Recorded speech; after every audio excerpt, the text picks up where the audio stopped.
our dear viewers, and welcome to a new edition of our program, Africa Today. Minister of Foreign Affairs Sameh Shoukry stated that the recent allegations against the United Nations Relief and Works Agency for Palestinian Refugees in the Near East, UNRWA, were highly charged in connections. Shoukry added that the same language has not been employed in discussing the deaths of over 26,000 Palestinians in the Gaza Strip, the majority of whom were women and children, since the war broke out on the 7th of October. Minister of Foreign Affairs Sameh Shoukry has stressed the key role played by the United Nations Relief and Works Agency for Palestine Refugees, the UNRWA, in providing shelter and humanitarian aid to Palestinian refugees. During a phone call with his New Zealand counterpart Winston Peters on Tuesday, Shoukry called on all international donors, including New Zealand, to continue to provide the necessary support to UNRWA. Israel has recently alleged several UNRWA staff were involved in Hamas attacks on the 7th of November, leading several key donor countries, including New Zealand, to suspend their funding. As a result, UNRWA has fired several staff over Israel's accusation, promising investigation into the claims, with Israel vowing to stop the agency's work in Gaza after the war. The Egyptian top diplomat's call echoed a similar plea made by the United Nations Secretary General Antonio Guterres for donor nations to guarantee the continuity of the UNRWA. According to a statement by the Foreign Ministry, Shoukry called for waiting for the results of the internal investigations process undertaken by the United Nations agency. He urged refraining from adopting decisions to suspend funding to UNRWA amid the worsening humanitarian crisis in Gaza, a matter that may be perceived as a collective punishment against all the United Nations agency's employees as well as the Palestinian people. Both ministers also exchanged views on the political and diplomatic efforts aimed at implementing the resolutions of the United Nations General Assembly and Security Council to enhance the humanitarian aid delivered to Gaza. They also discussed means to implement the United Nations International Court of Justice ruling that requires Israel to prevent possible acts of genocide and allow more aid into the Gaza Strip. Furthermore, Shoukry highlighted Cairo's efforts to help reach a ceasefire, push for a truce, exchange detainees, and ensure the entry of urgent humanitarian and relief aid in a sufficient way to meet the needs of the residents of Gaza.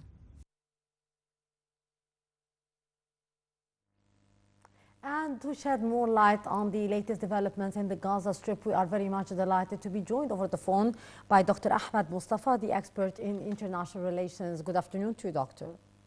Good afternoon.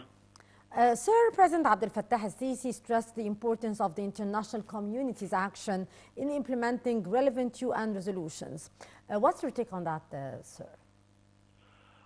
Because it's important to have a joint work or a collective work, because one side cannot adopt all the right actions towards or to save the lives of the innocents of the people of Gaza. And this is exactly because if you hear some people from some neighbor countries, some Arab countries, who doesn't understand the complexity of the sin, they can say that why Egypt cannot involve in trying to settle such problems of the Gaza and to stop the war. Egypt alone cannot do anything, because this is a joint work. It's supposed to be Arab work, Muslim work, the work of the people of humanitarian consciousness worldwide, just to have a joint work, just to stop and push Israel just to stop, and trying to persuade the United States to push Israel just to cease the fire. Now, this is exactly the meaning of what the president said. Indeed. What actions has Egypt taken or proposed to address the allegations against the UNRWA staff and to support the agency, sir? I think Egypt is trying, just because Egypt, via the diplomacy, they're trying, and you see, especially in the mediation and meddling in such issue. A lot of people coming from the international community just to visit and starting to have dialogues and talks, because unfortunately in the West they were nothing, especially the people, whether the regimes, about the situation and the complexity about the situation. Yes. For the upcoming, just to know the reality and the facts about Gaza and the catastrophic humanitarian situation, about what's taking place over there, the negative impact on the region, especially Egypt in that respect.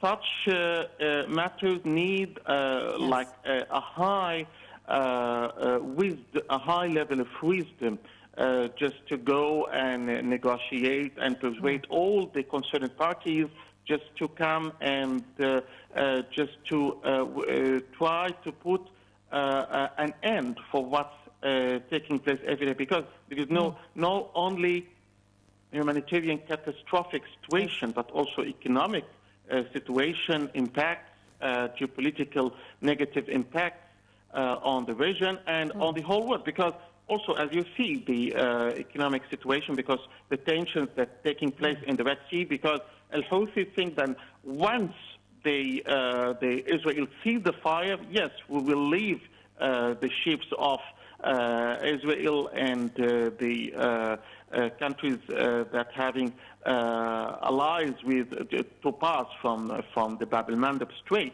Yes. Therefore, a lot of consequences and a lot of things will take place. Therefore, Egypt trying to describe all of that respect to the international community, just to know the importance and significance to put an end and real settlements and solutions for the Palestinian cause. Yes.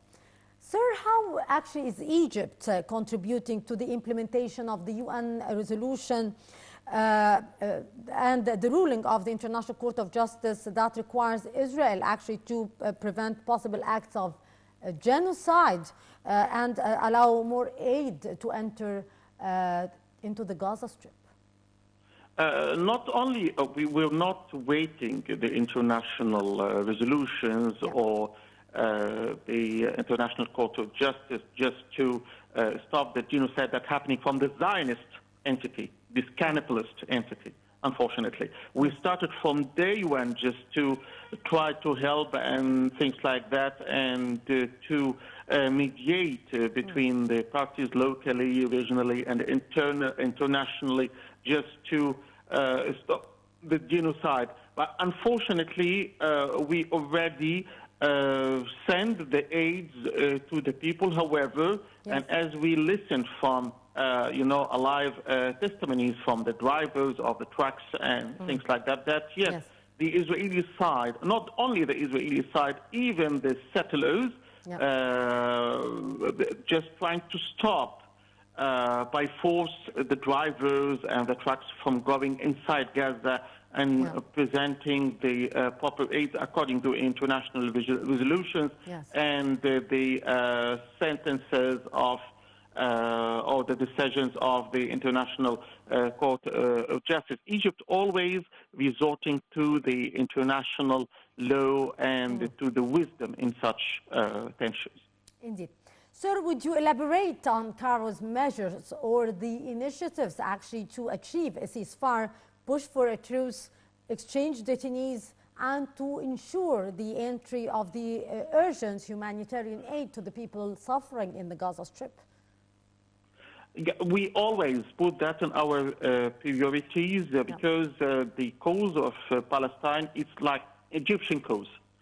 Therefore, we fought a lot of wars or to the favor of Palestine since 1948. And throughout these 75 or 76 years, Egypt trying to involve, to middle, to find the proper resolutions. And even what happened in 6 October, our victory on this Zionist entity and things like that, we tried to put an end for this. And even what happened in 7th of October, also we tried to put, because we really understood that those people, especially the innocent people of Gaza or Palestine, were living in oppression throughout this period because settlers trying to usurp their lands, and the people have no right. And even the idiot solutions that coming from the West, just to give two states, but one state, especially the Palestinian state, should be eliminated from weapons and being under control of Israel. We will not in that way, because if such rights could be fair enough and just making a shift and making the living of the Palestinians much better and proper, equal to the living of the other side, or what's called the Israelis, we will never go through. This is why Egypt is important, just to be one of the main parties, one of the main mediators, one of the main entities involved in put solutions properly and with the right wisdom in that respect, because it is a very sensitive issue, and maybe if you not taking this issue seriously, maybe you are accused by the other parties, or maybe by Palestinians in the future, that you have a shortage, or you had a shortage in such issues. This is why the administration and the regime taking all of that in consideration and trying to get the best ever solutions and end of the ceasefire very, very soon, because, as I told you, we are impacted negatively from the beginning of this crisis. Therefore, it will be like Egyptian solutions for our problems, as well as solutions for the Palestinian problems as well. Indeed. Sir, can you highlight actually the efforts exerted to prevent the spread of the conflict and the potential grave repercussions for the Middle East and the global peace and security? And actually, do you agree that there is a growing risk of the whole region being plunged into a conflict? As I said before, because it is similar, and some of the parts that I said before, it is similar to what I said. Sometimes, sometimes you find some American media like Axios or like whatsoever sites in the United States trying to defame Egypt and the rule of Egypt, that Egypt already proposed some hidden solutions and things like that with Saudi Arabia and with Jordan and with this Palestinian administration or authority. But all of that in vain, because Mr. Sisi and Mr. Shokri said several times that no, we are not thinking of the next day until first we have like ceasefire and we have the right deal to make this, the exchange of detainees between the two parties moving in the right way. And also we refused from the beginning, because you know that Israel, Europe and America trying to defame Egypt, that Egypt will accept the transfer if we give them money, but we said no. And this is give credits to and give credibility to the Egyptian stance in that respect. And this is exactly answering this important question that you asked. Indeed, Dr. Ahmed Mostafa, our expert in international relations, thank you so much for your precious input. Always a pleasure, sir. And moving on to Minister of International Cooperation, Dr. Rania Al-Mashat, underscored the increasing challenges facing the African continent due to its specifically and the sustainability to the global event, stressing that there is a need for intensified coordination between the African countries, international partners, and the regional and international organizations in order to tackle these challenges. President Abdel Fattah el-Sisi has delegated International Cooperation Minister Rania al-Mashad to take part on his behalf in the Italy-Africa Summit Conference that convened in Rome on Monday. Cooperation between Italy and Africa in the field of energy and the promotion of development in the African countries was the focus of Egypt's statement that Minister Mashad delivered to the summit. Egypt's statement also dealt with ways to redress the development gaps in Africa, put the continent on a path to bolster green transformation, and achieve the targets of the Paris Agreement on climate change. The statement also highlighted the need for coordinating multilateral action to mobilize the international community's efforts in the direction of supporting green transformation in Africa and reducing vulnerability to climate change through carrying out adaptation and mitigation projects. During her stay in Rome, Minister Mashad will also hold talks with Italian officials on aspects of the fruitful cooperation between Egypt and Italy, especially including in the fields of development. In this context, the talks are expected to deal with the necessity of promoting such cooperation in light of Egypt's developmental priorities and its efforts to stimulate the private sector's engagement in development efforts. Egypt's ambassador to Italy, Bassam Radi, said that the summit represents an important step in cooperation for development between Italy and Africa. Radi said that Italy's Prime Minister Meloni chaired the summit with high-level Italian and African participation. He added that Italy intends to put forward an integrated plan for cooperation and development in Africa.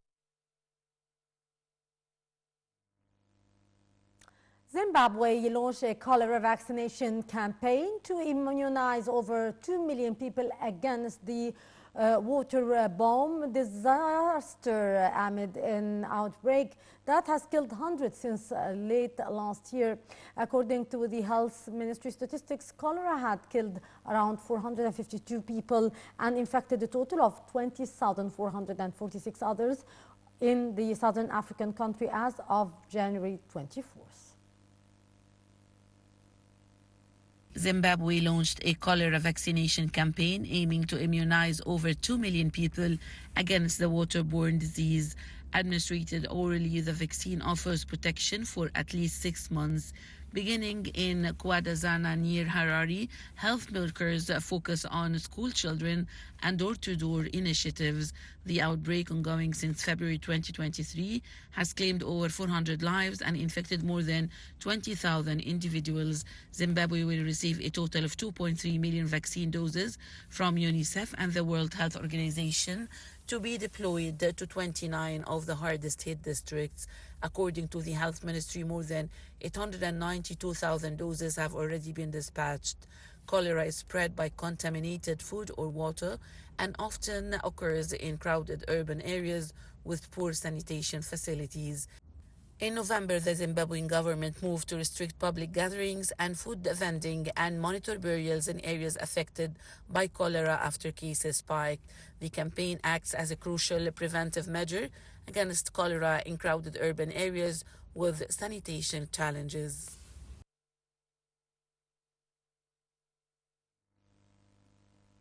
Well, with that, our dear viewers, we come to the end of this edition of our program Africa Today. I'm Maisira Biamini. Thanks for watching.